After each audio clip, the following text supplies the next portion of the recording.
She's not playing the part right now, but she's very excited. She never really gets out of the house. This is my little wiener dog, Bella. And all through last summer, I told you guys, like, I'm gonna take her fishing, I'm gonna take her fishing, I'm gonna take her fishing.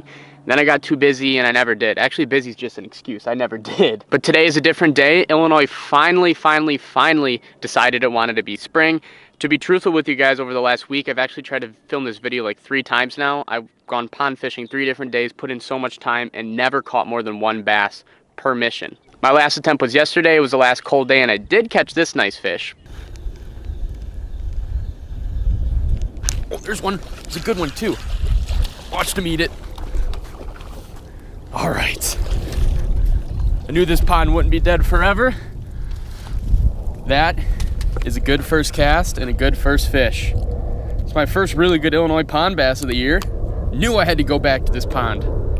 But we're no longer in ponds, we're in the big leagues. I'm sick of this cold water up in Illinois because I spent so much of this like late winter, early spring. I was in Florida, I was in Texas a lot. Then I come up here and the water's like low 40s and the fish are just not really having it. You can get them to eat, but there's not any stellar fishing days. So I drove about an hour south. I'm here at Braidwood. If any of you from the Chicago suburbs, you know Braidwood. It's a power plant lake. The beginning of March is when it opens and it becomes really good. The water temp, I'm assuming, what's up? I'm assuming the water temp is going to be upper 60s, low 70s, pretty much very warm. They're going to be done spawning, I think. To be truthful, I have never, ever fished this lake. But it's not that big. It shouldn't be too hard to figure out. It's nice dark water. I'm going to stick with a jig and then a chatterbait. On both of these setups, I'm going to be using 65-pound braid, this brand specifically. Now this company right here, Godline, they reached out to me and wanted to sponsor a video, so I said, sure, I like bringing you guys videos with new products. So this is the product I'm going to be using and testing out today. I did use it yesterday. I did catch that fish on it that I showed you earlier in this video on it. It's just 8-strand, 65-pound, nice green braid. So I'm going to put her to the test today. I'm going to launch this boat so Bella stops freaking out. What are you doing? You getting into things? Hey. Hey. I just love when she's eating something and I don't know what it is. You gonna lick a bass? I'm really curious what she's gonna do when I actually catch a bass while boat flipping. Some dogs I know avoid fish like the plague, and then other ones just come up and like gnaw and lick them and try to eat them almost. Hey, can you get out of there? Let's go fishing now, Bella. How about that? Hey, Bella, if you could get off of there, that'd be great. That way we can go. It's amazing. She's like not scared of anything. She just loves boats. It's better than being afraid. Like, look at. Hey, come here.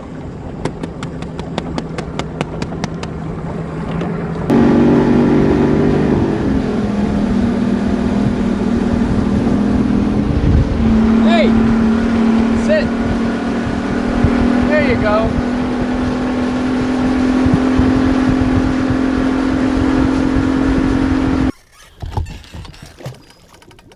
All right, and we're off. I don't know why I've never taken her fishing before. Dogs and bass fishing just go hand in hand. Very American. Maybe not little wiener dogs, but dogs in general, yes. Since I have never been here before, I'm gonna try to stay moving. The water clarity is like maybe a foot. Just gonna use this vibrating jig hopefully all day. I do not see myself breaking off with 65-pound braid. I didn't make my pond excursions a video because they just flat out sucked.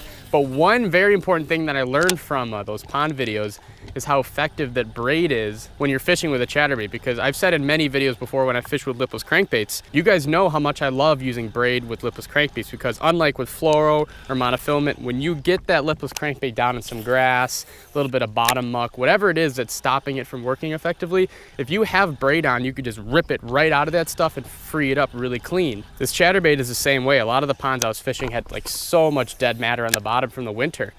And with this thick braid, all you would have to do is go whoop, and it would just rip right out. There's one. Right in the corner. All right. First like 2 minutes of the day. I think it's a good one too. What is this? This is heavy. It's really not that big, but it was fighting so hard. Bella, it's a bass. Hey. Okay, I guess you're gonna be the dog that just ignores fish. Hey, Bella, there's a fish on the deck. Nah, she doesn't care. First little braidwood bass. As expected for Illinois fish, they have little holes in them from being caught all over the place. He came right off that little corner of the grass. Perfect. This actually might be a little female full of eggs. Maybe these fish haven't spawned yet. This fish isn't that warm. Interesting, interesting, interesting. Well, I literally started right there and we've already caught a bass, so That is very good. Vibrating jig, winner. Godline braid, winner so far. That fish surprised the hell out of me, honestly. Power plant bass fight so much harder. If you'd have told me that was a 4-pound fish when I was fighting it, I would have definitely put money on it. How about you, Bella? You're just content back there in your own little world? I think she just loves the fresh air and exploring. I thought she was gonna come up to the front deck and be a spaz once I flipped that fish in, but she's just chilling. Hey, you're getting a little hot. This is how we're giving her water. She's drinking it right out of the bottle cap. I don't have a bowl. Really should have thought that through better. You want to go for a swim, maybe? Let's take you for a little dip. The water's definitely in the 60s, but her coat is so hot.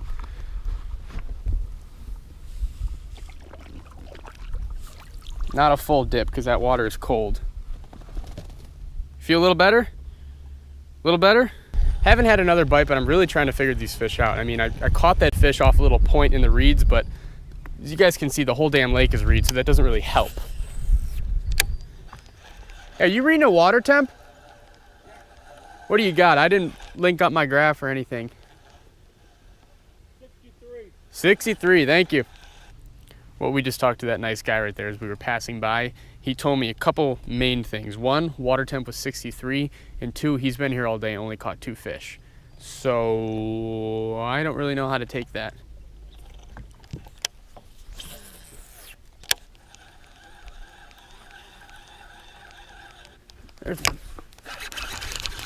There's a good one. Smoke that chatterbait right on the point. I love these points. Bella, it's a fish. You gonna react? Here, we'll flip it back here for her. What are you gonna do? Oh, she is so scared of it. It's a little bass, Bella. This guy's like, his mouth is all red. What are you gonna do? Just sniff him? Just sniff him? She half licked him and then got scared. Thank you, buddy. That was a fish, Bella.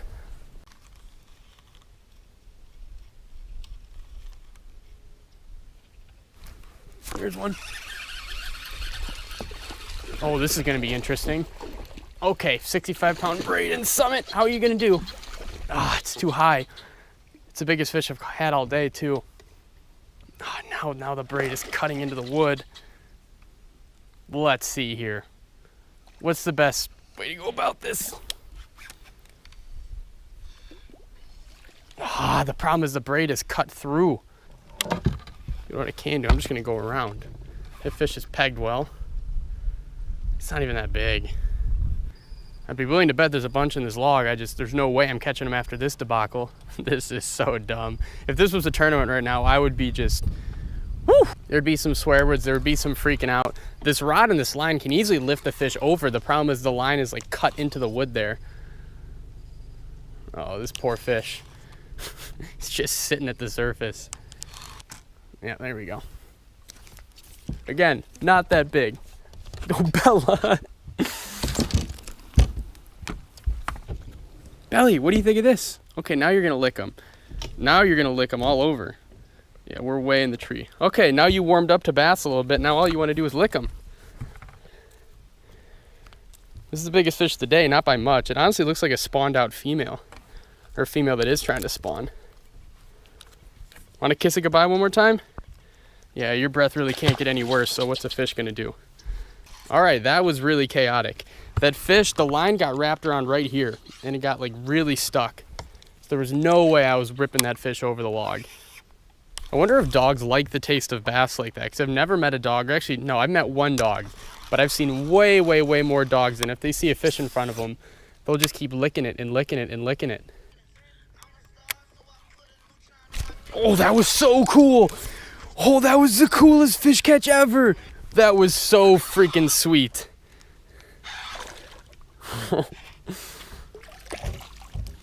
Bella, another fish for you to sniff. Bella, now you don't care anymore. The reason I say that this fish catch was cool, Again, like a really nice solid fish. I'm really impressed by the size of fish coming out of this lake because this is Illinois after all.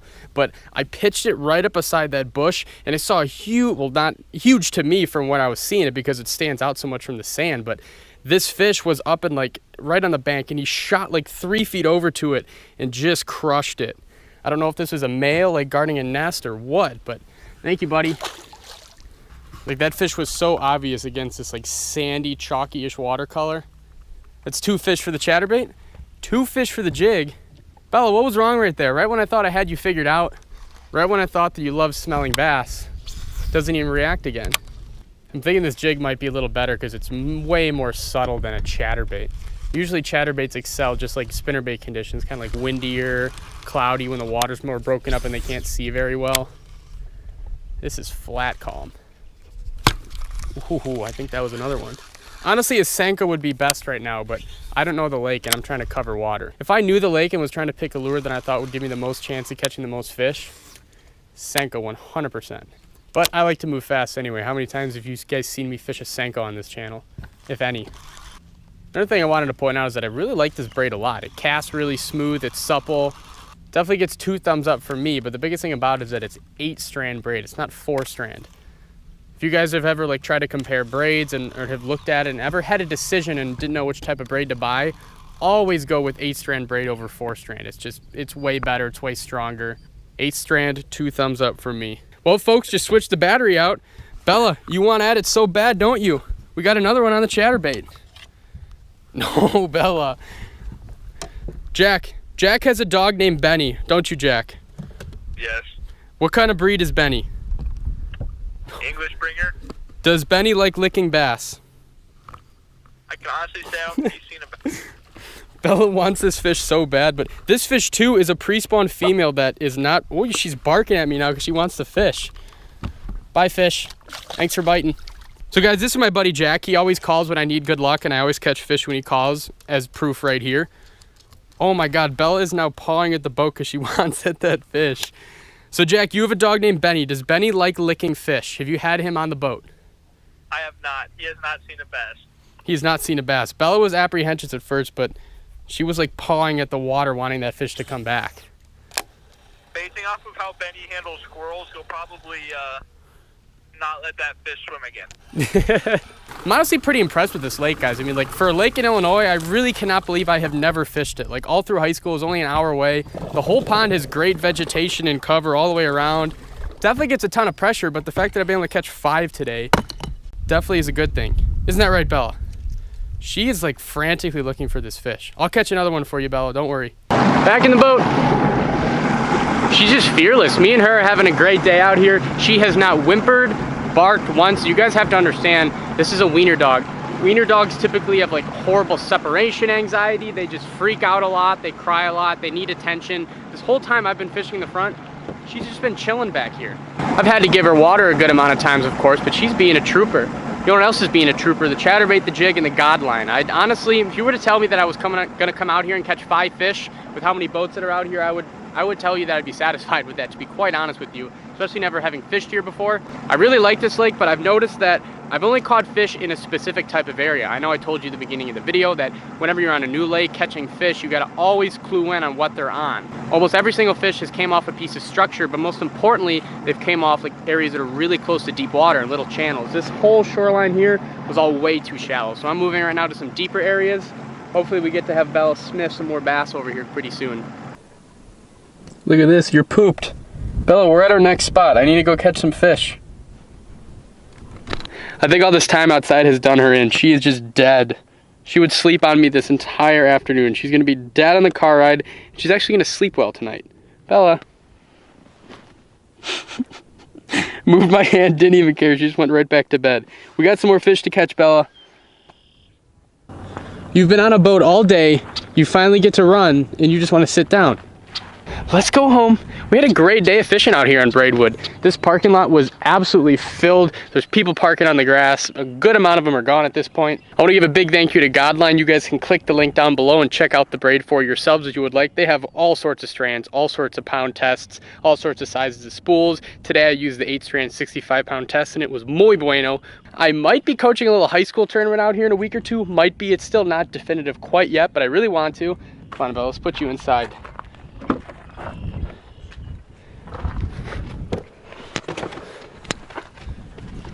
Sit, be good. You wanted to sit. So I might be seeing this lake again in the very near future. Another thing, I made a video a couple weeks ago about the pet muskie. I got like hundreds of emails. Thank you so much to each one of you that offered up a little pond for the fish. What? I think she's barking at me because she wants to go home. That's hilarious. But yes, I've responded to most of you, not entirely all of you yet. We will be putting Tiger Woods in a new body of water, a new home up here very shortly within the next couple weeks. That's going to do it for me though today. Thank you to each and every one of you for watching this video. Thank you for your time and stay tuned for the next video.